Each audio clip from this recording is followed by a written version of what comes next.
Hey guys, it's Libby, and strap in because today we are doing a part 3, the final part of my Shakespeare and language series. If you haven't watched the first 2 episodes in this series, I strongly suggest that you go do so. Did I just say episodes? Did I just call my videos episodes? What kind of knob do I think I am? Anyway, I suggest watching those first because I am going to build on some of the things I talked about in those, and I don't want to repeat myself. So we are going to be picking up, we're moving through chronologically, and we are at King Lear right now. So King Lear may have been an actual historical person. According to Geoffrey of Monmouth, a medieval historian, a historian in the Middle Ages, not a historian of the Middle Ages, there was a guy named King Lear who lived in the 8th century BCE. So that means pretty much all of our characters are going to be speaking a Celtic language. Now we do have characters from different regions of the British Isles, or at least characters who govern different regions of the British Isles. So we've got Lear and Kent, who are England based. We've got Cornwall, who is in the West. And even though Cornwall is not part of modern day Wales, the culture of Cornwall and Wales are much more similar to each other than they are to English culture. And then we've got Albany, who is in Scotland. And here's where we get into some sort of like fun academic fights. So it is currently hotly debated whether there was one Celtic migration into the British Isles or whether there were 2. So the Celtic languages of the British Isles are grouped into 2 categories, Brittonic and Goidelic. The Goidelic languages are Irish, Scottish Gaelic, and Manx, and the Brittonic languages are Welsh, Cornish, and Breton, which is actually spoken in France. And presumably before the Anglo-Saxon migration, the people of England were also speaking a Brittonic Celtic language.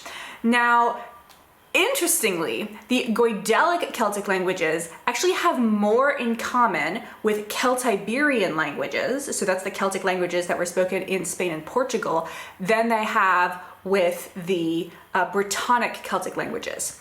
So some people think that there was one Celtic migration into the British Isles, and those 2 languages happened to split into these 2 broader categories, and the Goidelic languages, either coincidentally or through some other interaction, got the Celtiberian influence, or there were 2 migrations, one from sort of France, Belgium, Netherlands area, across the North Sea and English Channel, and those people brought the Brittonic Celtic languages, and there was a separate migration from Iberia through the Bay of Biscay up into Ireland, and then the Irish Goidelic speakers moved into Scotland and the Isle of Man. So in the 8th century BCE, the Duke of Albany, if he was actually from Albany, would have been speaking a different language, same language family, but different language to the other characters, although it's entirely possible that he was just like,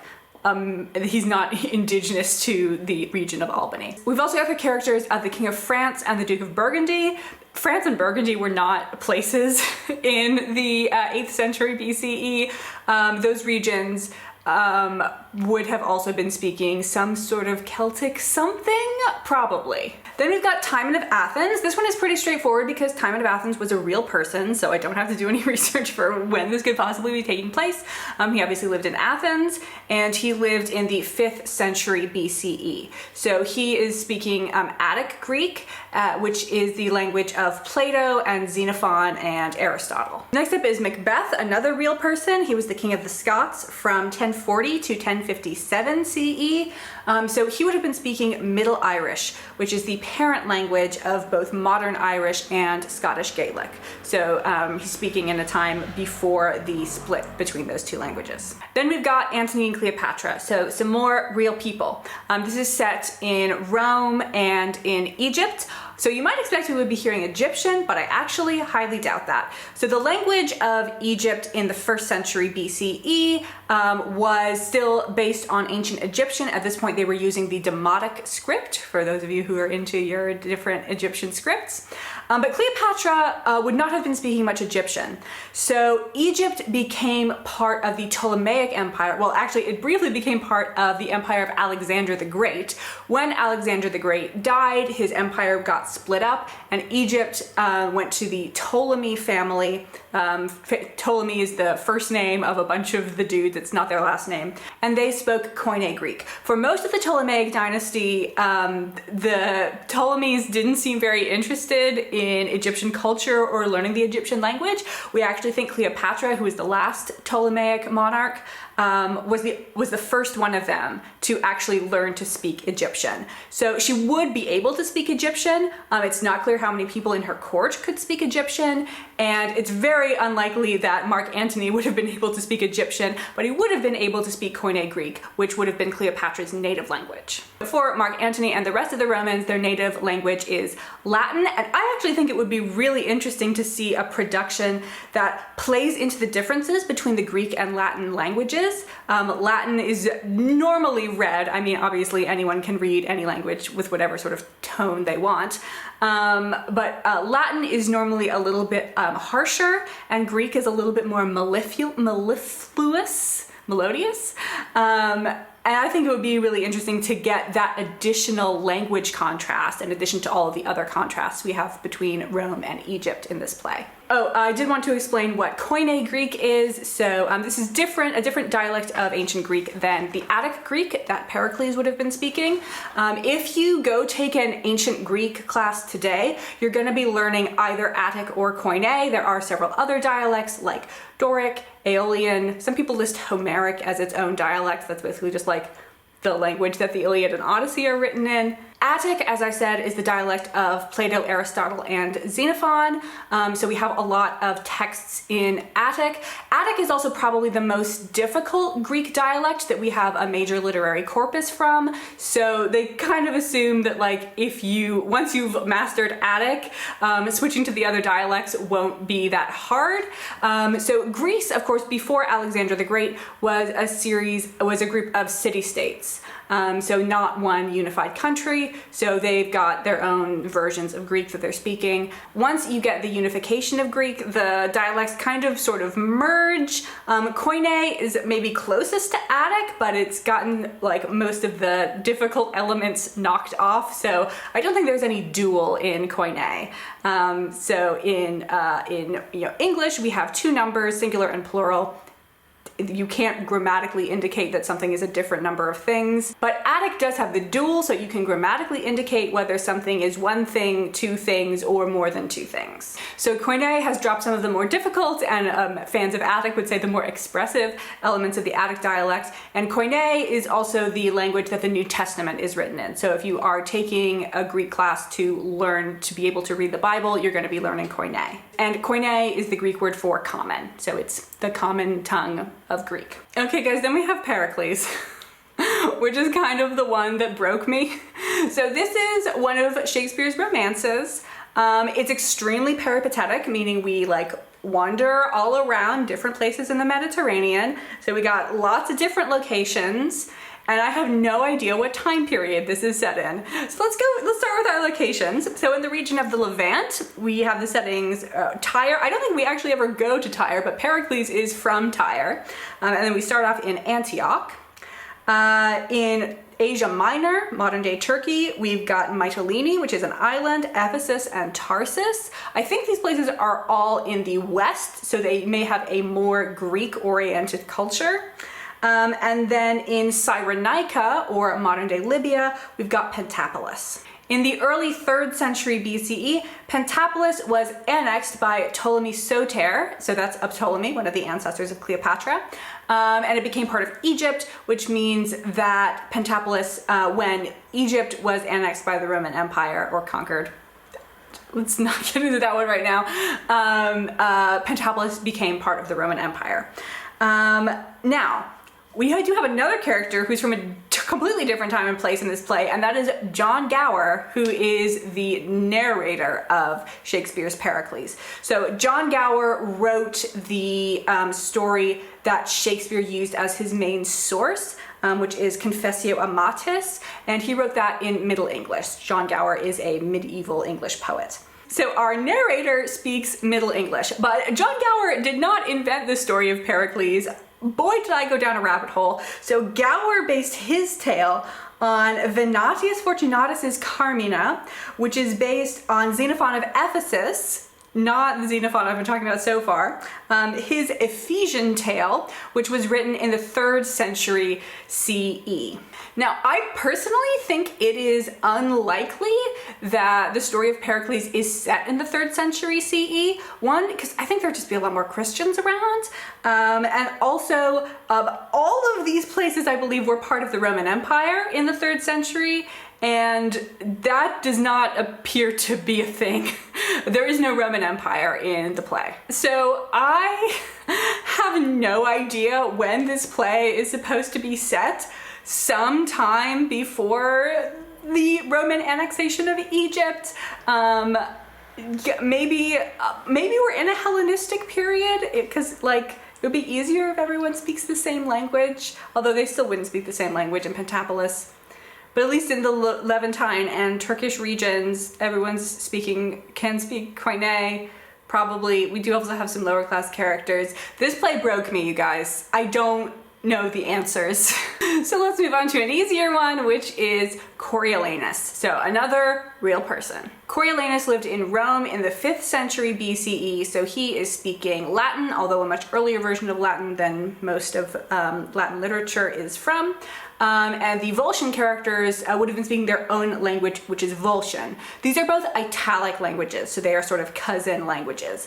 So I think there could have been like some mutual understanding if like characters were just speaking their native language at each other.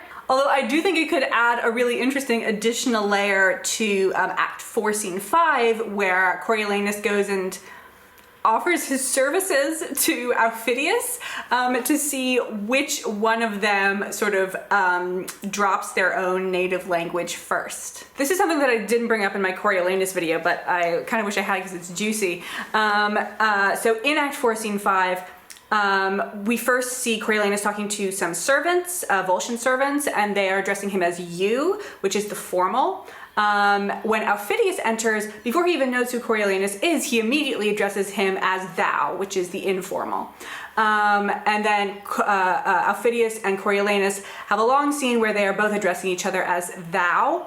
And it's not exactly the last line of the scene, but in the last line of that sort of exchange, Aufidius ends with your hand, most welcome. So right at the very end, he switches into the formal. And I think at the beginning of that scene, Aufidius and Coriolanus are maybe using the like disdainfully, because there's a lot of using informal speech can indicate different things. It can indicate disrespect or it can indicate familiarity. And I think they start using it to indicate disrespect, but then they switch into familiarity. And then it's interesting how Aufidius switches back to the formal right at the very end, possibly indicating that this is a more official interaction, that like he had been personally welcoming him to the Volscian camp, but he is now officially welcoming him as the leader of the Volscians. So let me know if you guys have opinions on what language Coriolanus and Aufidius would have started speaking that scene in.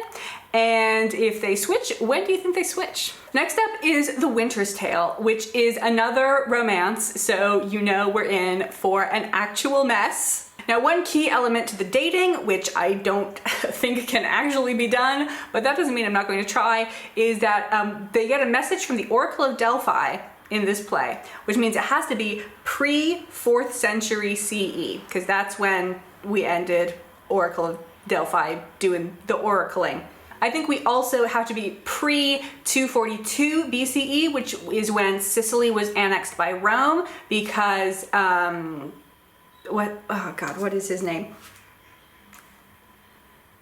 Leontes appears to be a sovereign king. He's not under anybody else. So if we're working with those dates, then the Sicilians would probably be speaking some form of Greek because Sicily was settled by Greeks. Unless we're going like really early. Although if they are referencing the Oracle of Delphi, they're probably Greeks. And then at the same time, Bohemia would have been settled by the Booi Celtic tribe. So they're speaking a type of Celtic. However, let's make this harder. Hermione, Leontes' wife, identifies herself as the daughter of the Emperor of Russia. Now, at any time before Sicily gets annexed by Rome, Russia doesn't exist. There is no Empire of Russia. There's like a region, which is now Russia, which at that point was settled by the Scythians and the Sarmatians. These are both Indo-Iranian cultures. They would have been speaking an Indo-Iranian language, kind of similar to modern day Persian. So it's still an Indo-European language, but a very different one than the ones that are being spoken in Europe. However, since she is in fact citing the Empire of Russia, I think we are meant to interpret The Winter's Tale as being in a sort of timeless fairy tale land as opposed to an actual place in Europe. Also, in case you guys were wondering, knowing about the original costumes that were used in Shakespeare's plays does not help us pinpoint time or date because they were all wearing Elizabethan clothing. So Julius Caesar, doublet and hose. I literally cannot imagine that. Then we've got Cymbeline, which is another romance, but largely set in the British Isles. So we're going back to where we started the video. Cymbeline is also quite likely an actual historical person. Extremely unlikely that any of this happened to him, especially because there's ghosts. But he reportedly lived in the 1st century CE. So his native language would have been a Celtic language, very similar to the language being spoken in the Welsh area by the Welsher characters. Cymbeline quite possibly also would have been able to speak Latin, because this is when we start getting interactions between the British Isles and the Roman Empire, or at least between Great Britain and the Roman Empire. No one wants to go to Ireland. There are scenes with Posthumus Leonatus, which do take place in Rome, so I think it's very likely that he can speak Latin. However, in this play, there are some characters called the Dutch gentleman, the French gentleman, and the Spanish gentleman. These were not countries in the 1st century. So I think our setting is actually a highly romanticized version of Shakespeare's modern Europe. You also get this with the character of Iachimo, who is reportedly from Rome, but he is an exemplar of a number of vices that Shakespeare's audience would have associated with the Italians. The modern Italians, not the Romans. So realistically, I think people would be speaking English and Italian, and then the occasional French, Dutch, or Spanish. Although, do those guys actually have lines, or do they just show up on stage? I'm not gonna read the whole thing right now. Then, almost done, we've got the Tempest. So we have characters from both Milan and Naples in here. So they would be speaking the Milanese and the Neapolitan dialects of Italian. Milan is much further north than Naples, so these are meaningfully different dialects. And then as for the language of the native people of the island, there's lots of different speculation about where this island is supposed to be. Some people think it's actual continental United States. So probably one of the barrier islands off the East Coast. Some people think it is a little tiny island, maybe one of the Azores in the Atlantic, and some people think it's in the Mediterranean, and some people think it's pure fantasy. So no idea what Ariel and Caliban's native languages are. And then finally, the last play that I have to talk about is Henry VIII, which is very different than all of the sort of fantastical and ancient stuff I've been talking about. This is set just a couple of decades before Shakespeare was born, and not too long before this actual play was written. Actually, that's kind of 80 years before this play was written. So everyone's speaking early modern English in a way that would have been very recognizable to Shakespeare's audience. So the words that they're actually saying are probably pretty close to what Henry, Catherine, Anne, Wolsey would have sounded like. So most of our characters are native English speakers. In the Tudor court, a lot of people could speak other languages, namely French. We know that Henry and Anne could speak French and spoke in French to each other. Catherine's native language is Spanish, which is actually a kind of a brand spanking new language. Her parents merged the two separate kingdoms of Castile and Aragon, so they had their own separate dialects of Spanish, Castilian and Aragonese.